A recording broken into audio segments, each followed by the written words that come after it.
Cerita berlanjut. Sekarang kita menuju ke istana penguasa kota, tepatnya di ruang rapat. Seorang nyonya kota itu bertanya kepada orang yang bernama Zorulai. Dia bertanya apakah tukang yang memperbaiki kedai sudah dihukum. Mereka dicurigai menggunakan Shadowstone untuk diam-diam merekam dirinya dan para saudarinya. Ia rasa itu adalah sebuah kejahatan yang tidak bisa dimaafkan. Nama dari orang itu adalah Sue Ruyi, nyonya kota Roadless. Zorulai merasa itu terlalu berlebihan karena mereka hanya mendokumentasikan pekerjaan mereka saja. Jadi, dia meminta untuk tidak membuat masalah baru di saat seperti ini. Ya, Zorulai ini adalah penguasa kota Roadless atas suami dari Suruyi. Suruyi saat marah karena Zorulai merasa itu terlalu berlebihan. Dia bertanya apakah Zorulai meragukan kecantikan ilahinya dan para saudarinya. Waduh, kalian nilai sendirilah. Waduh. Dia bertanya sekali lagi, apakah Zorulai tidak sadar? Bahkan saudari Ji, pemimpin dari Sekte Supreme, memperlakukan mereka dengan kelembutan luar biasa. Tapi di sini entah saudari Ji yang mereka maksud itu Citai Mei atau yang lain. Zorulai berkata, bila sekarang bukanlah waktu untuk berdebat. Karena Jin Yang dan Xianfan sudah tiba di kota Roadless. Semuanya berjalan persis seperti yang diprediksi oleh pemimpin Sekte Ji. Mendengar nama Jin Yang, Sue Ruyi sangat terkejut. Dia bertanya apakah Jin Yang atau Yun Jin benar-benar akan datang. Zoruli berkata bahwa dulu Jin Yang masih menjadi kandidat center dari Sekte Hewan. Sue Ruyi lah yang melatihnya secara pribadi. Jadi, kedatangannya ke sini ia rasa untuk membalas kebaikan di masa lalu. Sue Ruyi berkata itu tidak benar sama sekali. Mereka harus mengikuti instruksi dari saudari Ji dan menggunakan kesempatan ini untuk menyampaikan Jin Yang dan Xianfan. Kita kini menuju ke pinggiran selatan kota Roadless. Nampak di situ Xingling sedang terbang di sekitaran tempat itu. Dia merasa aneh karena berdasarkan alur cerita aslinya, untuk mendekati Jin Yang, pemain harus masuk ke Bad Blossom Secret Realm di kota Roadless. Xingling sudah sangat susah payah menyingkirkan Xing'er dari dirinya sementara. Tapi dia di sini masih belum menemukan keberadaan Jin Yang. Pada saat itu juga, Xingling merasakan keberadaan seseorang yang mendekat ke arahnya. Dan ternyata itu adalah Jin Yang. Jin Yang langsung memeluk Xingling dari belakang. Jin Yang bertanya apakah Xingling mencari dirinya. Xingling berkata pada saat mereka berangkat, dirinya sudah berjanji pada Jin Yang. Ini hanyalah antara mereka berdua saja. Mendengar itu Jin Yang terkejut dan dia langsung menangis. Xingling yang melihat itu bertanya mengapa Jin Yang menangis. Tapi Jin Yang meminta Xingling untuk tidak menanyakan itu karena dirinya tidak akan menjawabnya. Karena Jin Yang berkata seperti itu, Xingling pun tak akan bertanya. Namun Jin Yang langsung mendorong Xingling. Dia berkata bila Xingling tidak mau bertanya, maka dirinya lah yang akan mengatakannya. Hingga pada akhirnya mereka berdua pun terjatuh.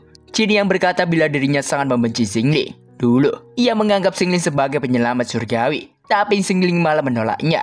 Dia bertanya apakah Xingling tahu apa arti dari semua itu. Dia menganggap Xingling tidak pernah mengerti perasaannya. Sambil menggigit jubah Xingling, Jin Yang bertanya mengapa Xingling harus memperlakukannya seperti itu. Andai saja Xingling membawanya pada waktu itu, meski harus menjadi boneka Blood Kitchen, dirinya pasti akan mengikuti Xingling tanpa ragu. Xingling berkata bahwa setelah Jin Yang menolaknya waktu itu, Jin Yang berkata akan memberinya hadiah untuk mengubah pikirannya. Dan sekarang Jin Yang membawanya ke tempat ini. Jin Yang pernah berkata, setiap kali Jin Yang dibully oleh kandidat lain, Sue Ruyi, Jin Yang akan datang ke sini untuk mencari ketenangan. Xingling tahu bila tempat ini adalah tempat pelindung jiwa Jin Yang, tempat suci yang tak boleh dimasuki oleh siapapun. Setiap bunga yang pernah mekar di sini adalah lapisan pertemanan hati Jin Yang. Xingling memberitahu Jin Yang bahwa pada waktu itu juga dirinya tidak berdaya. Yang bisa ia lakukan hanyalah berusaha agar tidak menjadi bagian dari pertahanan itu. Dan hari ini, ya, Xingling di sini langsung menyosor Jin Yang tanpa ragu. Bahkan Jin Yang sendiri saja sangat terkejut mendapati itu. Xingling berkata bila ini adalah jawaban sejati dari seorang Demon Lord Xingling kepada Yun Jin dari masa lalu. Jin Yang sangat malu sambil memeluk Xingling. Jin Yang memaki Xingling dengan menyebutnya sebagai laki-laki busuk, pria jahat, pria keji, dan pria sialan. Dia bertanya apa gunanya semua ini sekarang. Itu seolah-olah mereka bisa memulai dari awal. Xingling berkata bila mereka pasti bisa. Xingling pun menggunakan kekuatannya untuk membuat semua pohon yang ada di situ menumbuhkan bunga berwarna pink yang mirip dengan bunga sakura. Bunga-bunga itu bercatuan dan nampak sangat indah. Sambil menarik tangan Jin Yang, dia berkata, wajah semekar bunga bersih, senyum selembut angin musim semi pertama. Aku penasaran apakah Nyonya Ren mengizinkan tuan ini memetik bunga malam ini. Sedangkan di tempat lain, nampak di situ ada Li Shui yang sedang fokus meditasi. Dia tahu bila di situ ada Lin Mo, jadi dia meminta Lin Mo untuk segera menyampaikan saja bila ada sesuatu yang ingin ia sampaikan. Tidak perlu untuk bersembunyi. Lin Mo pun keluar. Dia berkata karena Li Shui memintanya untuk menjaga jarak, jadi dirinya melakukan itu. Sebenarnya dirinya datang ke sini untuk berpamitan kepada Li Shui. Dia berkata bila dirinya akan berangkat ke wilayah timur. Dia bertanya apakah Li Shui mau ikut bersamanya. Li Shui bertanya, untuk apa Lin Mo pergi ke sana? Lin Mo berkata bila beberapa hari yang lalu, Holy Yuan memanggilnya. Dia berkata mendapat langit telah bergeser, dan kini takdir berpihak pada dirinya. Perang suci ketiga pembasmi iblis akan segera pecah. Adik kesembilannya, Lin Xianxian, sudah lebih dahulu berangkat ke timur untuk bergerak. Lin Mo bertekad akan menghabisi Bei Xingling. Mendengar Lin Mo menyebutkan Bei Xingling, Li Shui cukup terkejut. Dia juga teringat wajah kejam dari masternya itu. Namun, dia pikir untuk membiarkannya saja. Jika takdir memang menghendaki, maka dirinya harus melakukan sesuatu yang dapat mengubah nasib. Terlebih lagi, Xingling juga pernah berkata bila dirinya adalah murid yang paling mirip dengan Xingling. Sedangkan di tempat Xian, nampak di situ dia melakukan sesuatu yang sangat absurd. Ya, dia menggunakan guling untuk memuaskan musuhnya. Terlebih lagi, dia memasang foto Xingling di guling itu. Wata, dia baru sadar ternyata seperti ini rasanya pria sejati itu. Ia pikir dirinya selama ini hidup dengan sia-sia. Tapi pada saat itu juga, secara mengejutkan Citai Mei datang menghancurkan imajinasi Xian. Dia memberikan salam hormat pada Xian dan berkata bila dirinya melaporkan mengenai perkembangan terbaru. Dia memberitahu bahwa Jin Yang dan Xian Fan sudah tiba di kota Roles. Langkah pertama dari rencana menghabisi mereka akan segera dimulai. Xian di situ langsung menutupi foto Xingling dan dia berkata, apakah itu rencana untuk menghabisi dua orang dari Asura Hell dan menjebak Bei Xingling? Dia juga bertanya apakah rencana ini benar-benar tanpa celah. Bagaimana bila Bei Xingling kebetulan sedang berpergian bersama Jin Yang? Citai Mei menenangkan Xian. Dia bertanya, apakah Xian tahu bagaimana kepribadian Xingling? Jadi, mana mungkin dia mau berurusan dengan Xian Fan? Seperti yang selalu ia katakan, tak ada yang lebih mengerti Xingling selain dirinya. Xian bertanya, untuk rencana terakhir apakah dirinya perlu menyerahkan diri pada Xingling? Apakah mereka masih mengikuti rencana awal? Ya, Xian di sini memikirkan sesuatu. Ya, taulah. Citai Mei berkata bahwa semua itu sesuai dengan rencana Holy One. Mereka akan menggunakan teknik rahasia Yin Eternal Black Hole dari Cloud Palace untuk menyerap energi iblis milik Xingling dan menyegel teknik intinya. Dan itu tentu saja Xian bisa menusuk titik ekstrim Yang-nya dengan Demonization Blood. Dengan begitu, Xian tak perlu kehilangan kesuciannya. Citai Mei di sini bergumam. Ia rasa Xian benar-benar seorang gadis suci. Dia masih menjunjung tinggi kesuciannya. Karena itu, Citai Mei berpikir jika ia membantunya kali ini dan begitu dirinya masuk ke ring toss bed, Xian pasti tidak akan memperlakukannya dengan buruk.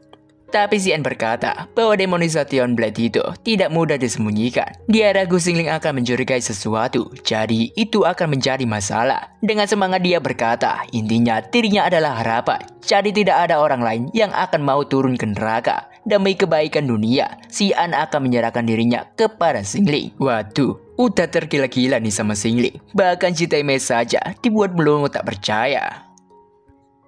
Sementara itu di tempat lain, seseorang yang selalu memikirkan Xingling. Ya, siapa lagi kalau bukan Jin Yang? Entah apa yang mereka lakukan, karena notifikasi muncul memberikan selamat karena infusian berhasil. Dan poin yang diperoleh adalah lebih dari 100.000 poin. Total poin saat ini adalah 200.000 poin. Setelah apa yang mereka lakukan, Jin Yang berkata, bila dirinya menginginkan Xingling sekarang juga. Xingling menjawab, karena itu undangan dari Jin Yang. Mana mungkin dirinya menolaknya. Xingling langsung menarik Jin Yang dan berkata, di malam penuh bunga dan cahaya bulan yang terang, ini adalah waktu yang sempurna untuk menari bersama.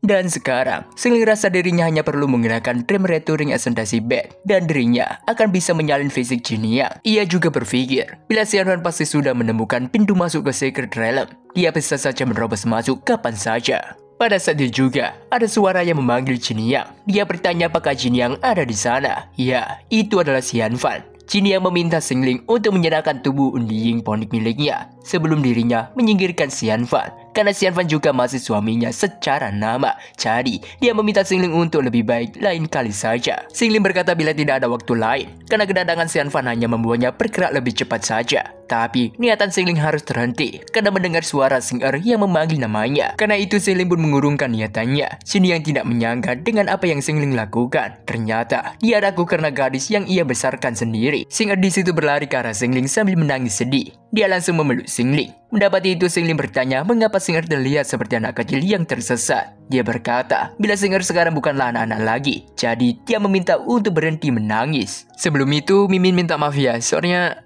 lagi pilek nih, jadi suaranya agak berat.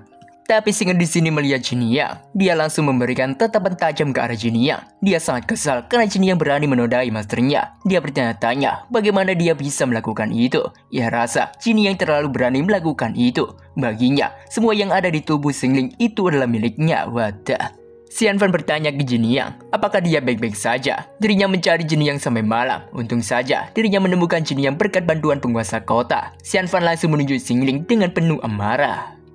Singkat cerita, sekarang kita dibawa menuju ke aula tamu kota Ruthless. Nampak di situ ada Jiniyang dan juga Xianfan. Pada saat itu juga, bawahan penguasa kota memberitahu mereka bila penguasa kota akan segera sampai. Dia juga mempersilahkan Xingling dan juga Xing Er untuk duduk. Melihat sikap Xianfan tadi, Xingling rasa dirinya hampir memusuhi wajahnya. Tapi untungnya undangan dari penguasa kota Ruthless datang tepat waktu. Jadi dirinya bisa menyelesaikan urusan lain sekalian. Jiniyang menggunakan transmisi suara kepada Xingling. Dia bertanya bukankah Xingling bilang ingin datang ke istana kota bersama mereka. Tapi kenapa Xingling begitu lama? Bahkan dirinya sempat ganti pakaian sebelum Xingling datang. Xingling berkata bila hasilnya sangat memuaskan. Ya yakin, Jiniyang pasti senang. Sambil menaruh gulungnya di atas Xingling. Xingling berkata entah Jiniyang senang atau tidak. Yang jelas dirinya dan Xingling melakukannya bersama. Mendapati Xing Er yang bisa tersalur dengan transmisi suara. Jiniyang bertanya-tanya mengapa Xingling tidak memblokir transmisi itu dari murid kecilnya. Jiniyang bertanya kepada Xing Er bahwa siapa yang ingin meminta pendapat Xing Er dan apakah Xing Er ingin membuatnya marah.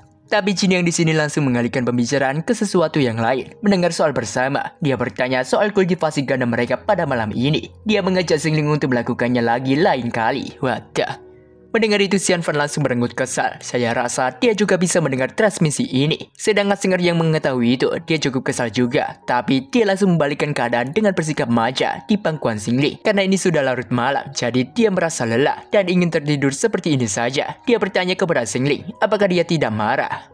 Mendapat itu Jiniyang sangat kesal dan menyebut Xing Er sebagai gadis yang tak tahu malu. Xing Er juga menyebut Jiniyang sebagai pencuri yang licik. Dan ternyata benar, Xianfan di sini memang terhubung dengan transmisinya. Dia berkata kepada Xingling bila dirinya sudah muak dengan ini semua. Jadi dia meminta Xingling untuk menyelesaikan semua ini di sini sekarang juga. Xingling di sini cukup bingung karena semuanya menggunakan transmisi suara. Ia rasa itu sangatlah menarik. Jadi Xingling memutuskan untuk mendengarkannya saja. Oh, jadi kalau gak salah gini, Xing Er dan Jiniyang memang terhubung satu sama lain. Sedangkan Xianfan, dia cuma menghubungkan transmisi ke Xingling saja. Ya, mungkin seperti itu sih. Xianfan berkata bila dirinya tahu jelas bagaimana istrinya memandang Xingling dan bagaimana Xingling memandang istrinya. Tapi kenyataannya juga, dia antara Demon Pet. Hanya Xingling saja yang punya kekuatan dan keberanian untuk menentang musuh. Dengan raut wajah sedih, Xianfan berkata bila dirinya menyerah. Dia meminta Xingling untuk menganggap ini sebagai kompromi demi kebaikan yang lebih besar. Tapi dia juga memberitahu Xingling bila tubuh istrinya masih lemah karena racun Go. Jadi dia meminta tolong untuk memperlakukannya dengan lembut. Xingling yang mendapati itu cukup terkejut. Ia rasa ini adalah kejutan terbesar pada malam ini. Ia pikir Xianfan akan mengamuk, tapi malah jadi kura-kura dalam tempurung. Dia bertanya-tanya kalau Xianfan tak pernah berani melangkah maju. Bagaimana dia berharap istrinya menyukainya? Jiniyang di sini sangat marah. Dia berteriak bertanya apakah tuan mereka selalu sombong seperti ini. Mereka sudah menunggu lama sekali, tapi dia masih belum datang sampai sekarang. Xingling membenarkan perkataan Jiniyang. Dia bertanya, bukankah penguasa kota sendiri yang mengundang Asurahel malam ini? Nampak juga di samping bawahan penguasa kota, ada seseorang yang menggunakan teknik tak terlihat. Meskipun begitu, Xingling bisa mengetahui keberadaan orang itu. Xingling langsung menarik orang itu dan berkata, mengintip tamu, bukan begitu caranya memperlakukan pengunjung. Ya, ternyata itu adalah penguasa kota. Teknik Primordial Spirit Pendom. Hahaha, itu mengingatkanku kepada kakek tua yang menyukai proyeksi astral. penguasa kota Zhao. Jadi kau suka bermain dengan primordial spiritmu juga ya? Zorule merasa itu mustahil, karena teknik primordial spirit phantom miliknya sempurna. Jadi bagaimana mungkin Xingli bisa mengetahuinya? Xingli langsung mengempaskan Zorule. Xing'er di situ meminta Zorule untuk mendengarkan dirinya baik-baik. Dia memberitahu bila orang yang berada di hadapannya sekarang adalah. Belum saja menyelesaikan perkataannya, Xingli langsung menapok Xing'er. Dia bertanya, apakah Xing'er akan menyebutkan daftar gelar yang menakutkan? Xingli meminta untuk langsung mengatakannya saja, tak perlu menyebutkan daftar gelar itu. Xing'er mengerti. Dia pun mulai menjelaskan, bila orang yang berada di hadapan Zorule sekarang adalah Patriark Vesea, Demon Lord Xingling. Zorule berkata bahwa dirinya tak menyangka bila itu adalah sepatriark agung sendiri yang berkunjung ke kota Roadless. Ia merasa dirinya benar-benar gagal mengenali sosok yang agung. Dia juga bersumpah dirinya tak memiliki niatan jahat. Jinia menganggap itu adalah sebuah penyangkalan yang buruk. Dia meminta untuk segera mengatakan untuk apa sebenarnya dia mengundang Azrael ke sini. Mendapat itu Zorule berpikir bahwa dirinya tak bisa mengaku kalau dirinya memasang jebakan untuk menghabisi penguasa Azrael. Xingling pun berkata kalau penguasa kota tak mau berbicara, biar dia melihatnya dengan matanya sendiri. Xingling meminta Xing'er untuk menunjukkan kepada Zorule. Xing'er mengerti dan dia pun akan menunjukkan buah yang menjadi alasan keterlambatan mereka datang ke tempat ini. Dia mengeluarkan hantu miliknya. Xingling berkata bila Zorule memasang formasi penghancur jiwa di tempat ini untuk menghabisi Jinnyang dan juga Xianfan. Dan sekarang Ghost Shield yang dijadikan korban telah dijegah dan diserap oleh Ghost General milik Xing'er. Orang yang membantu Zorule dalam rencana ini adalah istrinya, Sui Ruyi. Xingling berkata karena tubuhnya terlalu lambat, jadi Xingling menangkapnya dan ia bawa ke sini. Ya, Xingling di sini melemparkan kotak yang berisi Pak Sui Ruyi. Melihat apa istrinya, Zorule sangat terkejut dan ketakutan. Xingling berkata, penguasa kota Zhao dan semuanya, jangan bersikap seperti tamu, silakan duduk. Dapur sudah menyiapkan jamuan sepanjang malam. Sayang kalau dibuang percuma. Jadi, mari kita mulai perjamuan dulu, lalu bicara urusan bisnis nanti.